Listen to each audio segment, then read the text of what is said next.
नमस्कार दोस्तों, TNC bullet series में आपका हार्दिक स्वागत और अभिनंदन है। जैसा कि आपको पता है कि हम टीएनसी बुलेट सीरीज में हर एक दिन जो है वो नया टॉपिक आपके सामने लेके आते हैं और वो टॉपिक जो है वो हमारे पास में ट्रेंडिंग होता है, यानी कि एग्जाम की दृष्टि से वो काफ़ी ज़्यादा इंपॉर्टेंट होता है। उसमें से कौन कौन से क्वेश्चन निकल के आते हैं वो सारी चीज़ें हम डिस्कस करते हैं। छोटी क्लास है, इसका मतलब ये नहीं है कि इंपॉर्टेंट चीज़ों को हम न पढ़ के जो है वो सिर्फ मेन चीज़ें पढ़ेंगे, ऐसा बिल्कुल भी नहीं है। सारी चीज़ों को जो है वो हम एक छोटी क्लास के अंदर लेके आते हैं और उसको हमने नाम दिया है दोस्तों TNC bullet series. TNC bullet series जो है वो आपके लिए 1 जनवरी से शुरू होके जो है वो आपके 31 दिसंबर तक चलेगी, यानी कि पूरे 365 जो है वो क्लासेज होगी। और वो क्लासेज जो बच्चे डिमांड करते हैं कि सर नेक्स्ट टॉपिक जो है वो ये होना चाहिए, उसके बिहाफ पे होती है। बहुत सारे बच्चे जो एग्जाम के टाइम पे जो है वो शॉर्ट रिवीजन करना चाहते हैं, उनके लिए भी ये बेनिफिशियल है। और सारे दिन भर मोबाइल हाथ में रहता है और हम काफ़ी ज़्यादा टाइम जो है वो रील्स देखने में वेस्ट कर देते हैं, तो इसी बिहाफ पे लिया गया है कि अब बच्चे रील्स ने देख के जो है वो उस टाइम को सदुपयोग कर सके। तो इसके लिए जो है वो छोटी क्लास बनाई गई है। हाँ, छोटी क्लास का मतलब ये बिल्कुल भी नहीं है कि आप जो है वो यहाँ पे इंपॉर्टेंट चीज़ें मिस कर दोगे, जी नहीं, यहाँ पे सारी चीज़ें इंपॉर्टेंट आपको मिलेगी। साथ के साथ मैं बताता हूँ कि आपको जितनी भी हमारे पास में टीएनसी बुलेट सीरीज में है, तो हर जो टॉपिक हो रहा है उसके आप नोट्स बनाइए। ये नोट्स आपके लिए जो है बहुत कारगर साबित होंगे।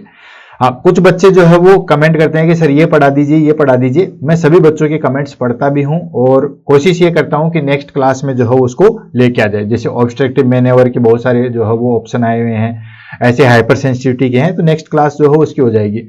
बस मैं आपसे इतना रिक्वेस्ट कर रहा हूँ कि एक बार क्लास कहने से पहले एक बार देख लीजिए, क्या पता वो क्लास जो है वो ऑलरेडी हो चुकी हो, ठीक है, तो वो जरूर आप जो है वो देख लीजिए। तो दोस्तों टाइम वेस्ट न करते हुए जो है आगे बढ़ते हैं। आज की जो हमारे पास में क्लास रहेगी वो रहेगी ब्लड कलेक्शन वाइल्स, यानी कि जो हम ब्लड कलेक्ट करते हैं उस ब्लड को कलेक्ट करने के लिए कौन कौन सी जो है वाइल्स होती है, कौन कौन सी चीजें जो है वो उसमें कलेक्ट किया जाता है।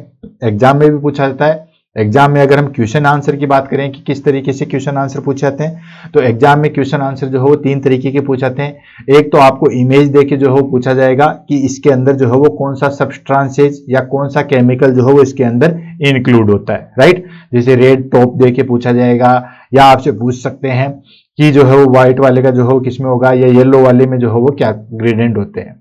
दूसरा जो क्वेश्चन पूछते हैं, या तो आपको टेस्ट दे देंगे कि ये जो टेस्ट है वो कौन सी वाइल में जो है वो कलेक्ट करोगे।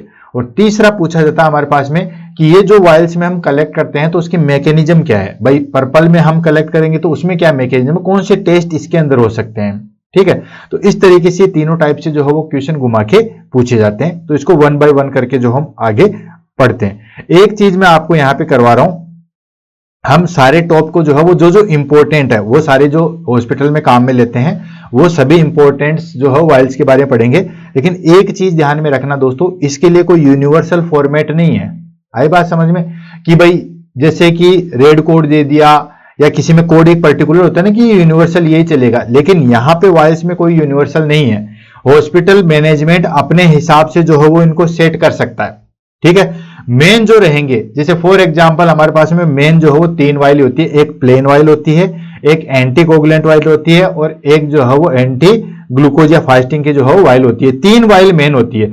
उसके अलावा अकॉर्डिंग टू जो है वो लैब कंडीशन या अकॉर्डिंग टू सेटअप के अनुसार जो है वो ब्लैक हो या फिर जो है वो ग्रीन है, इस तरीके से हो सकता है। मेन हमारे पास में जो है वो 3 वाइल्स होती है, जिसके बारे में मैं आपको डिटेल से बताऊंगा। तो ये कभी भी जो है वो आप ब्लेम मत करना कि सर यहाँ पे जो है वो मैं 6 वाइल पढ़ाई गई थी, हमें यहाँ पे 7 वाइल पढ़ाई गई थी। या जैसे फॉर एग्जांपल मैं आपको बताऊं, जैसे कि बहुत सारे जो है वो हॉस्पिटल में ईएसआर के लिए जो है ब्लैक वाइल काम में ली जाती है, लेकिन ऐसा हार्ड एंड फास्ट नहीं है, ठीक है। ईएसआर के लिए जो है वो आप और अपनी जो है हमारे पास में नॉर्मल वाली जो है वो भी यूज में ले सकते हो, ठीक है। तो ये एक पर्टिकुलर इस चीज के लिए जो है वो नहीं बनी हुई थी। नॉर्मल भी जो है वो आप इस चीज में जो है वो कर सकते हो कि हम जो है वो एडीटीए वाइल में भी जो है वो ईएसआर कर सकते हैं। फॉर एग्जांपल मैं आपको एक और चीज बताता हूं कि एडीटीए वाइल में जो टेस्ट हो सकते हैं उसके लिए लोग अलग चीज भी यूज में लेते हैं, ठीक है। तो ये कोई हार्ड एंड फास्ट नहीं है। कुल मिला के बात ये है, जो मेन है वो मैं आपको बताऊंगा, कौन कौन सी जो है वो कहां कहां पे यूज होती है वो भी सारी चीजें मैं बताऊंगा। तो सबसे पहले हम डेफिनेशन की बात कर लेते हैं। तो ब्लड कलेक्शन वाइल जो है वो also known as collection tube, blood collection vial also known as blood collection tube के नाम से भी जो है वो जाना जाता है, यानी कि जो ब्लड कलेक्शन वायल है उनको ब्लड कलेक्शन ट्यूब के नाम से भी जो है वो जाना जाता है। ये एक स्पेशलाइज्ड कंटेनर होते हैं, these are specialised container use in health care setting, ठीक है, हेल्थ केयर सेटिंग जैसे कि हॉस्पिटल वगैरह या नर्सिंग होम में जो है वो काम में ली जाती है।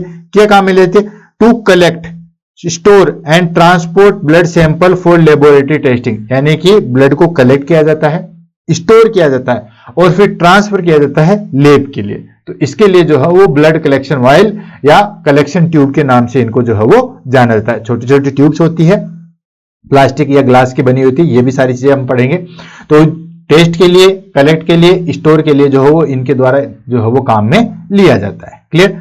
देन उसके बाद these vials are typically colour coded based, यानी कि ये जो वायल्स है वो बेसिकली जो है वो कलर कोडेड ही होती है, यानी कि कलर के आधार पे ही जो है वो हम फाइंड आउट करते हैं कि इसके अंदर जो है वो क्या इंग्रेडिएंट होगा और कौन सा टेस्ट जो है वो इसके अंदर भेजा जाएगा। Content are intended to making them essential accurate diagnosis and patient care. तो इस तरीके से आपके पास में मैं आपको इमेज दिखा रहा हूं, ये बहुत सारी वायल जो है वो आपके सामने दिख रही होगी, जैसे ये ब्लैक है, देन ये ग्रीन है, ये पर्पल है, ये रेड है, देन ये जो है वो वायलेट है, देन येलो है, देन यहाँ पे जो है वो लाइट जो है वो ऑरेंज, जो भी कलर है, ठीक है, उस तरीके से। तो ये सारी चीजें जो है वो अलग अलग काम में आती है और कौन से में जो है वो किस तरीके का सैंपल भेजा जाएगा उसको हम डिटेल से पढ़ेंगे। क्या उसके अंदर मिला हुआ था उसको भी मैं आपको डिटेल से जो है वो बताऊंगा। देन उसके बाद मटेरियल की बात करें तो मटेरियल में मैंने आपको बताया था कि ये बेसिकली जो है वो ग्लास या प्लास्टिक की बनी होती है और वैक्यूम सील्ड होती है, ठीक है, मेड फ्रॉम ग्लास और प्लास्टिक, यानी कि या तो ये ग्लास की होती है या फिर जो है वो प्लास्टिक की जो है बनी होती है। Often with vacuum seal and facilitated blood collection, यानी कि वैक्यूम बना होता है, जो वैक्यूम टेनर होता है। बहुत सारे हॉस्पिटल सेटअप में क्या होता है कि हम सिरिंज से जो है वो ब्लड सैंपल लेते हैं, देन उसके बाद इन वायल्स में डाला जाता है। लेकिन कुछ जगह पे वैक्यूनेटर होते हैं, उनमें क्या करते हैं हम डायरेक्ट उसको लगा देते हैं एक बार और फिर वायल्स को जो है वो अटैच करके डायरेक्ट इसके अंदर जो है वो फिल कर लिया जाता है, ठीक है। तो इसके अंदर वैक्यूम आता है, यानी कि अगर आप सिंपल निडल भी लगा दोगे तो वैक्यूम से जो है ब्लड खींच सकते हैं। क्लियर है? देन उसके बाद आता है कलर कोडेड कैप, यानी कि इसके ऊपर जो है वो कलर कोडेड की जो है वो ट्यूब के ऊपर जो है वो आता है, ढक्कन आता है और वही उसके अंदर जो है वो पर्टिकुलर क्या इंग्रेडिएंट या क्या कंटेंट उसके अंदर मिला हुआ है वो सारी चीजें इसके अंदर आती है, ठीक है। देन उसके बाद आता है additive, additive in the sense यानी कि पर्टिकुलर ट्यूब के अंदर जो है वो एक पर्टिकुलर जो है वो हमारे पास में जो है उसके अंदर इंग्रेडिएंट आता है, यानी कि वो एंटीकोगुलेंट हो सकती है, वो हमारे पास में जो है वो नॉर्मल प्लेन वायल हो सकती है। ये सारी चीजें जो है वो इसके अंदर आती है।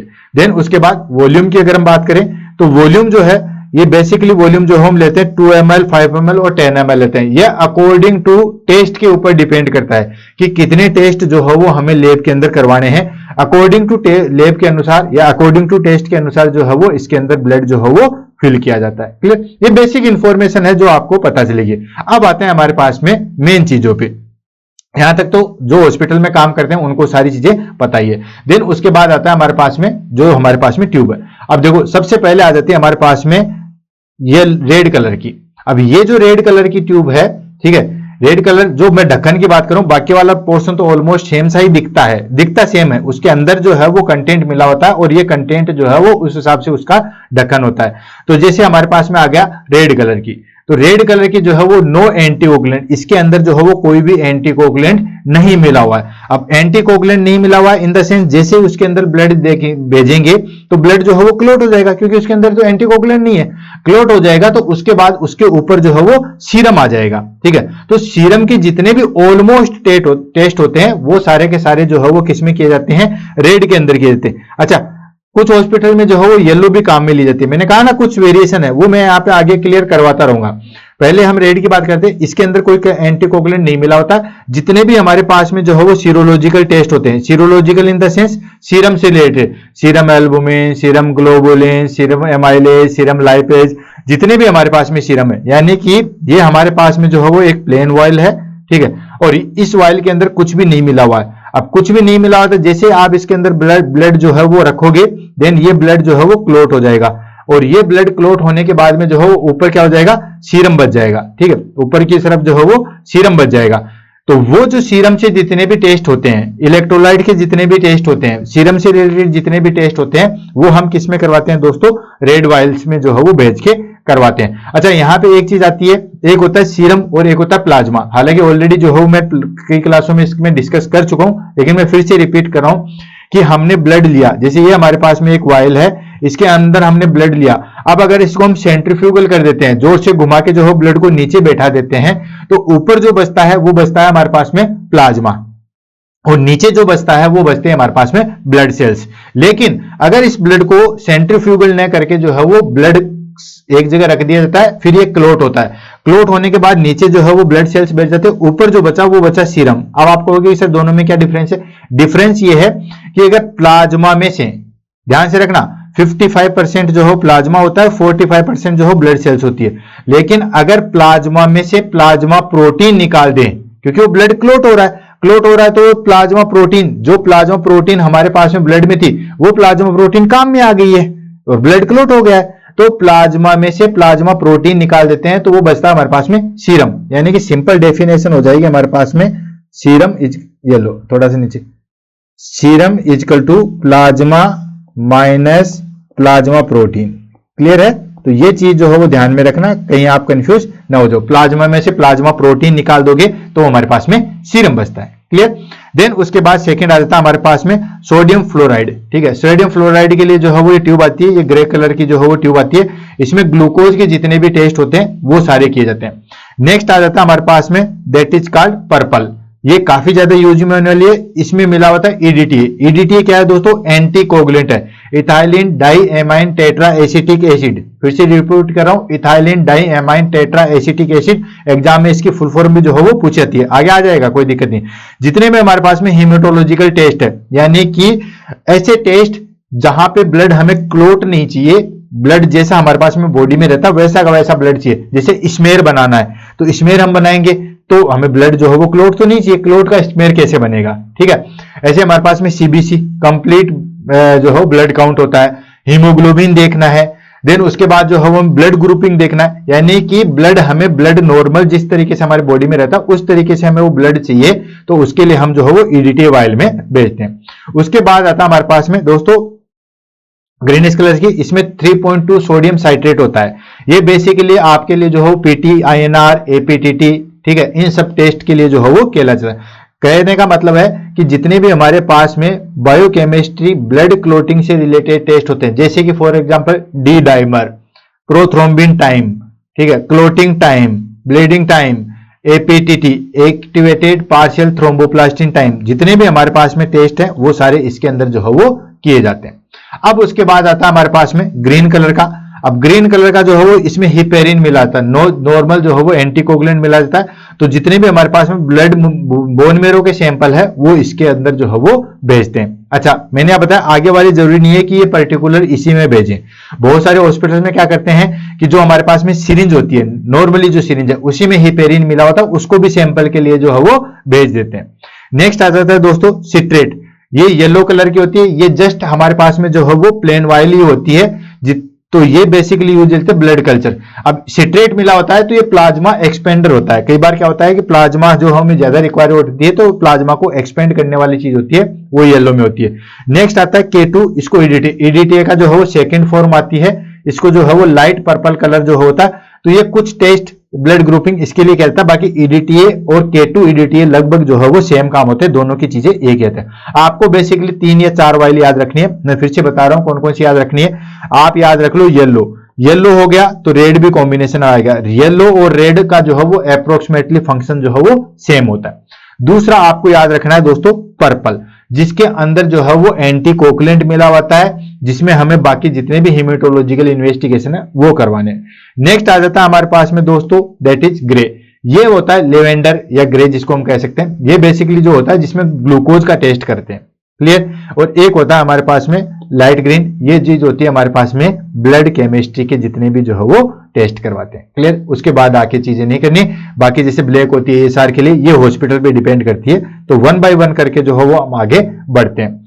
सबसे पहले आ जाता है हमारे पास में red top tube. Red top tube यानी कि रेड वाले में जो है वो क्या रहेगा दोस्तों, रेड वाले में बताया था इसके अंदर कोई भी जो हो वो एंटीकोगुलेंट नहीं मिला होता है, या हम कह सकते हैं इसके अंदर सिलिका मिली होती है जो कि क्लोट एक्टिवेटर होता है, यानी कि फटाफट जो है वो क्लोट करवाता है। इसमें हमें ब्लड क्लोट वाला ही सैंपल जो है वो चाहिए होता है ताकि सीरम जो है वो ऊपर आ जाए। एडिटिव की बात करें तो इसके अंदर क्या मिला, नॉन और सिलिका, यानी कि कुछ भी नहीं मिला हुआ है या फिर सिलिका मिला हुआ है जिसमें हमें क्लोट एक्टिवेटर जो है वो होता है। पर्पज की अगर हम बात करें तो use for serum collection after clotting, यानी कि इसमें हम जो है वो किसके लिए लेते हैं, सीरम के लिए काम में लेते हैं। जैसे आप ब्लड क्लोट करोगे देन उसके बाद क्लोटिंग हो जाएगा तो हमें सीरम जो है वो काम में लेना है। सीरम से जितने भी टेस्ट होते हैं वो सारे किए जाते हैं। कॉमन टेस्ट की बात करें तो हार्मोन लेवल, जो भी हार्मोन हमें देखना है वो इसके द्वारा करते हैं। केमिस्ट्री पैनल जैसे कि LFT हो गया, KFT हो गया, सीरम इलेक्ट्रोलाइट हो गया, ये सारे के सारे टेस्ट जो है वो हम किसके द्वारा करते हैं दोस्तों, येलो के द्वारा करते हैं, सॉरी रेड के द्वारा करते हैं, येलो नहीं रेड के द्वारा जो है वो किए जाते हैं। अच्छा, अब दोनों को मैंने आपको बताया था कि येलो और रेड जो है वो अप्रोक्सीमेटली सेम ही होता है, बस आपको इतना ध्यान रखना है रेड के अंदर जो है वो कुछ भी नहीं मिला होता है और येलो के अंदर जो है वो हमारे पास में प्लाज्मा एक्सपेंडर मिला होता है, एंटीकोगुलेंट नहीं होता। दोनों में ही डालोगे तो ब्लड क्लोट जो है वो होगा ही होगा। कुछ हॉस्पिटल में आप रेड काम में लेते हो, कुछ में जो है वो आपके येलो काम में लेते हैं, इसलिए दोनों को मैंने यहां पे हाईलाइट कर दिया है। क्लियर है। सेकंड आ जाता है हमारे पास में येलो ट्यूब, जो आप यहां पे देख सकते हो। इसमें भी अगर हम एडिटिव की बात करें तो येलो में क्या होता है दोस्तों, एसिड साइट्रेट डेक्सट्रोज और gel separate with clot activator, वही सेम चीज, उसमें भी क्लोट एक्टिवेटर था, इसमें भी हमारे पास में जो है वो जेल सेपरेटर है, यानी कि इसके अंदर अगर आप देखोगे येलो के अंदर तो नीचे थोड़ा सा जेल आता है, बिल्कुल ठीक है, लेकिन वो जस्ट प्लाज्मा को जो है बढ़ाने वाला काम होता है, प्लाज्मा को जो है वो एक्सपेंड करने वाला होता है। पर्पज की बात करें तो ये ब्लड बैंकिंग, ठीक है, HLA typing and serum separation, serum से रिलेटेड जितने भी टेस्ट हैं वही हमारे पास में जो रेड वाला बोला था ये का ये जो है वो हमारे पास में सेम है। ये डिपेंड करता है हमारे पास में कि हमें येलो यूज में लेनी है या रेड यूज में लेनी है, ये ऑर्गेनाइजेशन पे डिपेंड करता है, हॉस्पिटल पे डिपेंड करता है, दोनों चीजें जो है वो लगभग सेम है। क्लियर, तो कहीं कंफ्यूज ना होना। कॉमन टेस्ट की बात करें तो DNA study and platelet function test है, CBC है, ये सारी चीजें जो है वो हम करते हैं। नेक्स्ट आता है हमारे पास में लिवेंडर या पर्पल ट्यूब। अब देखो ये जो है वो हमारे पास में इंपॉर्टेंट है, ये सेकंड वाली जो है वो इंपॉर्टेंट है। पहली तो कौन सी थी हमारे पास में, रेड या येलो, दोनों का लगभग सेम है। दूसरे आगे हमारे पास में लेवेंडर या पर्पल कलर। इसके अंदर क्या होता है दोस्तों, EDTA मिला होता है। ध्यान से दोस्तों, ये एग्जाम में काफी बार होता है, ये एंटीकोगुलेंट होता है। एंटीकोगुलेंट इन द सेंस कि इसमें डालने के बाद ब्लड जो है वो क्लोट नहीं होगा, ठीक है। EDTA की फुल फॉर्म होगी ethylene diamine tetra acetic acid, exam में काफी बार जो है वो पूछा गया था। इसका क्या पर्पज है दोस्तों, prevent clotting preserving cellular component of food, यानी कंपोनेंट ऑफ ब्लड, ठीक है, प्रिवेंट करता है ब्लड क्लोटिंग को जो है वो प्रिवेंट करता है। और जो सेलुलर कंपार्टमेंट है, WBC है, RBC है, प्लेटलेट है, उनके कंपोनेंट को जो है प्रिजर्व रखता है ताकि ब्लड क्लोट होगा नहीं। इनको अगर हमें काउंट करना है, प्लेटलेट काउंट करनी है, WBC काउंट करना है, RBC काउंट करना है, MCH काउंट करना है, MCV काउंट करना है, हीमोग्लोबिन करना है, RBC WBC, ये हो गया, ये सब चीजें जो है वो इसके द्वारा की जाती है।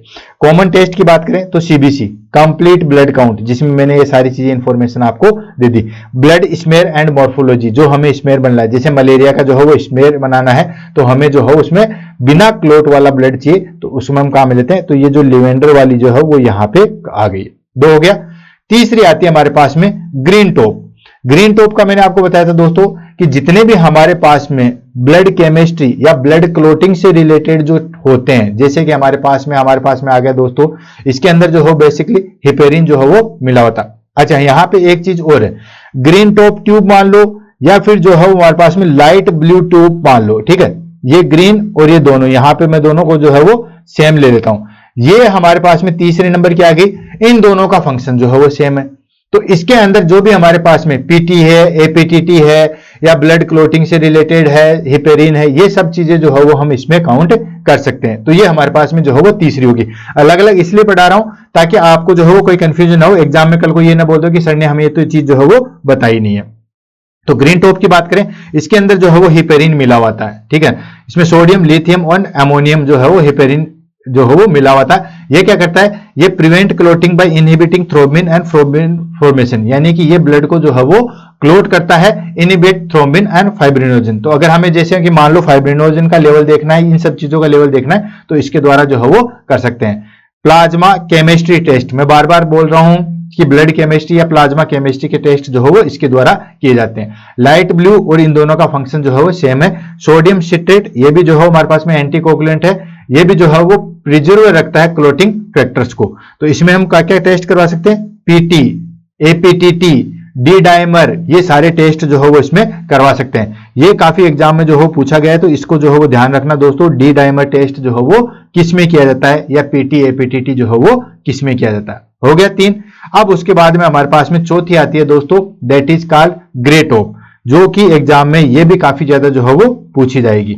4 ही ट्यूब का हमें ध्यान रखना है, एक प्लेन वाला, तो प्लेन वाला क्या था हमारे पास में, रेड और येलो। दूसरा हमें देखना है लिवेंडर, पर्पल कलर का, जिसमें हमें EDTA मिला हुआ था, वो सारी चीजें। तीसरा देखना हमें लाइट ग्रीन, ठीक है, या फिर जो है वो ग्रे कलर का, वो सारी चीजें देखते हैं। वो उसमें हम क्या देखेंगे दोस्तों, जिसके अंदर जो हम ब्लड केमिस्ट्री के टेस्ट जो है वो किए जाते हैं। देन उसके बाद आता है हमारे पास में एडिटिव। एडिटिव में क्या होता है, potassium oxalate, anticoagulant and sodium fluoride glycolysis inhibitor, ये मिला होता है, ठीक है। अब इसके बारे में बताऊंगा। एक तो ये एंटीकोगुलेंट होता है, यानी कि सिर्फ EDTA नहीं है, इसके अंदर जो है वो ग्लाइकोलाइसिस इनहिबिटर भी जो है वो प्रेजेंट होता है। बेसिकली इसके अंदर जो है वो कौन सा टेस्ट किया जाता है, ब्लड ग्लूकोज और लैक्टेलेज, ऐसे जो है वो बेसिकली टेस्ट किया जाता है। अब आप बहुत सारे बच्चों का क्वेश्चन आएगा कि सर इसको द्वारा जो हम EDTA में क्यों नहीं कर लेते, क्योंकि वहां पे भी तो एंटीकोगुलेंट है। लेकिन दोस्तों वहां पे सिर्फ एंटीकोगुलेंट है, सोडियम फ्लोराइड नहीं है, जो कि ग्लाइकोलाइसिस इनहिबिटर करवाता है। अब इसका कैसे एग्जांपल मैं आप बताता हूं आपको, इसको पूरी डिटेल के अंदर एक अलग से पेज ले लेते हैं और उसमें सारी चीज जो हो मैं इंफॉर्मेशन देता हूं आपको कि दोस्तों ये जैसे हमारे पास में ट्यूब है और इसके अंदर जो है वो ये ब्लड है, हमने भर दिया। अगर आप सिंपली जो है वो EDTA वाला लेंगे, EDTA वाली अगर वाइल लेंगे, तो ये एंटीकोगुलेंट तो है, लेकिन क्या होगा कि जैसे इसके अंदर जो RBC है, ठीक है, अब RBC क्या करती है, एनर्जी के लिए जो है वो उसको ग्लूकोज चाहिए होता है। अब हमने ब्लड ग्लूकोज लेवल देखना है, मान लो इसका ग्लूकोज लेवल जो भी है, फॉर एग्जांपल इसका जो है वो 100 मिलीग्राम पर डेसीलीटर जो है वो इसका ब्लड ग्लूकोज लेवल। अब EDTA तो आपने मिला दिया, तो RBC ये जो है वो ब्लड तो क्लोट नहीं हो रहा, लेकिन ये क्या करती है, RBC उस ग्लूकोज को जो है वो खाती रहती है। अब ग्लूकोज को खाए रहेगी, अगर आधे घंटे भी आपने वाइल को रख दिया तो ग्लूकोज लेवल डिक्रीज हो जाएगा, तो जो आपको एक्चुअल ग्लूकोज लेवल जानना था वो आपको नहीं मिल पाएगा।